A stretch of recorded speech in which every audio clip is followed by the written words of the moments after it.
अस्सलाम वालेकुम। एक खूबसूरत ज़िंदगी, जिसका एक और ख़ूबसूरत दिन, जिसकी उम्मीद, जिसका एहसास, ये हर तरफ फैला हुआ सब्ज़ा, परिंदों का चहचहाना और सुबह सुबह सूरज की निकलती हुई किरणें उम्मीद दिलाती हैं कि एक ख़ूबसूरत दिन आपका मुंतज़िर है। बहुत से अच्छे काम, बहुत से मुस्बत काम आपको करने हैं। तो एक जगह मुझे जाने का इत्तफ़ाक हुआ। बहुत गरीब लोग थे, वो छोटा सा घर था उनका। वो घर क्या था, आप ये कह लें कि 12 बाय 12 की एक जगह थी, जहाँ पे 2 भाई, एक माँ और एक बहन रहती थी। अभी भी वो वहाँ पे ही मुकीम हैं। उनके हालात इतने ख़राब थे कि उनके पास खाने के लिए 2 वक्त की रोटी नहीं है। उनका बेटा जो है कहीं पे मुलाजमत करता है, वो 2-2 3-3 महीने बाद तनख्वाह देते हैं, और उसकी उजरत इतनी कम उन्होंने रखी हुई है कि एक आदमी उसमें सिर्फ़ अपनी रोटी पूरी कर सकता है। जब उसकी वालदा से बात हुई, उन्होंने बताया कि मेरे हस्बैंड बीमार थे, 15 साल वो चारपाई पे रहे हैं। अल्लाह पाक सबको बीमारियों से बचा के रखे। वो 15 साल चारपाई पे रहे हैं। वो कहती हैं आंटी कि 15 साल मैंने उनकी खिदमत की है, और उसके बाद हमारा एक घर था, आबाई घर। इनके हस्बैंड जो थे वो 2 भाई थे। इनका एक आबाई घर था जिस पे यकीनन इनके हस्बैंड का और इनके भाई, इनके जो देवर थे, उनका हिस्सा था। इनके देवर ने क्या किया, उनकी बीमारी में वो घर अपने नाम लगवा लिया, और इनको वो एक छोटा सा कमरा दे दिया जिसके अंदर ये रहते थे। 15 साल उन्होंने लोगों के घरों में काम किया, किसी के बर्तन धोए, किसी के कपड़े धोए, किसी के घर में सफाइयाँ की। सफाइयाँ करके अपने बच्चों का पेट पाला और बच्चों को पढ़ाया। बच्चे जो थे उनके इतना तो नहीं पढ़े हुए थे, हर बच्चे ने मैट्रिक किया हुआ था। एक बच्चा शाह आलम मार्केट में किसी के पास काम करता था, वो सामान उठाता था, एक जगह से दूसरी जगह सामान लेके जाता था। और दूसरा बच्चा किसी करियाने की दुकान के ऊपर, कोई करियाने का स्टोर था बड़ा, उस पर काम करता था। लेकिन उन दोनों की उजरत इतनी नहीं थी कि वो अपना घर चला सकें। और अब उनकी वालदा जो हैं वो बहुत बूढ़ी हो चुकी थी, जिनसे मेरी बात हुई। वो कहती हैं अब मुझसे काम नहीं होता। मेरे तीनों बच्चे, शुक्र है अल्लाह का, मेहनत करते हैं, मेहनत करके कमाते हैं। जितना भी हमें मिल जाता है अल्लाह का लाख लाख शुक्र है। वो इस हालत में भी अल्लाह का शुक्र अदा कर रहे थे। वो इस ज़िंदगी पे भी अल्लाह का शुक्र अदा कर रहे थे कि किस तरह की हमें ज़िंदगी मिली हुई है।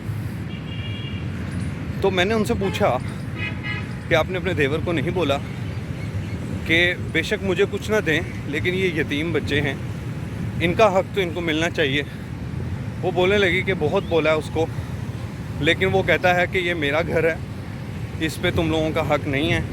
तुम लोगों को जो जगह दी हुई है सिर्फ़ वहाँ पे रहो, और अगर तुम्हारे पास इतने पैसे जुड़ते हैं कि तुम अपना घर बना सकते हो तो बना लो, उसमें मुझे कोई एतराज़ नहीं है, लेकिन इस घर में से आपको हिस्सा नहीं मिलेगा।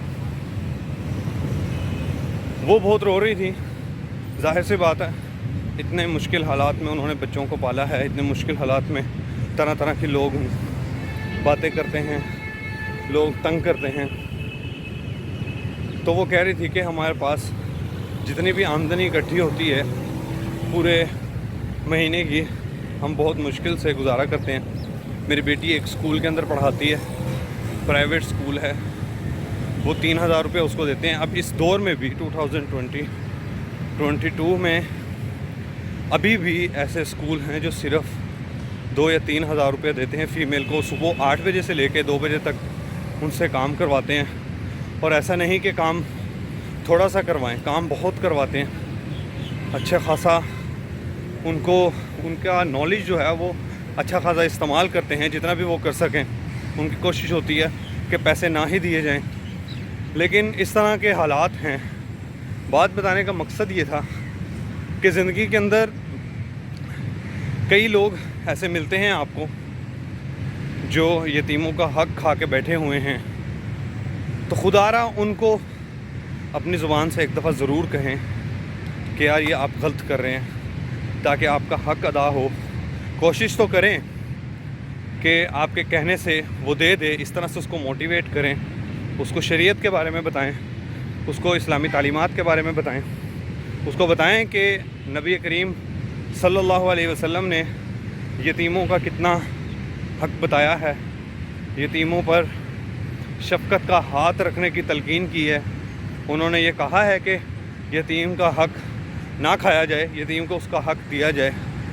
تو ہمیں کوشش کرنی چاہیے ہمارے معاشرے کے اندر جہاں بھی کہیں کسی یتیم کے ساتھ برا ہو رہا ہے اس کو روکنے کی کوشش کریں، اس کو اپنے زور سے روکنے کی کوشش کریں تو بہت اچھا ہے.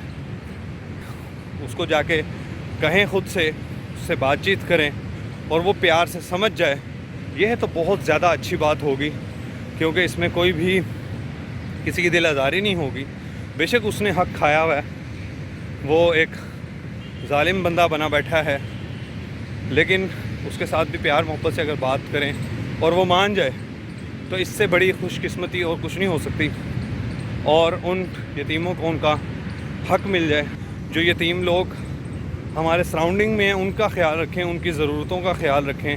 کوشش کریں کہ جتنا بھی ان کے ساتھ تعاون کیا جا سکتا ہے اتنا تعاون کریں، تاکہ وہ بھی اپنی زندگی خوشی خوشی گزار سکیں.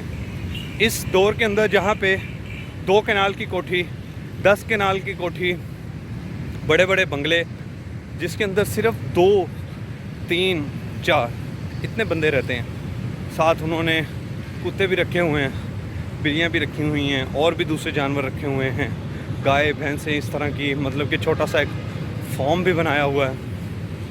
لیکن اسی معاشرے کے اندر کچھ ایسے لوگ بھی ہیں جو صرف 12 بائی 12 کے ایک کمرے کے اندر رہتے ہیں اور ان کے پاس کھانے کے لیے بھی پورے پیسے نہیں ہیں.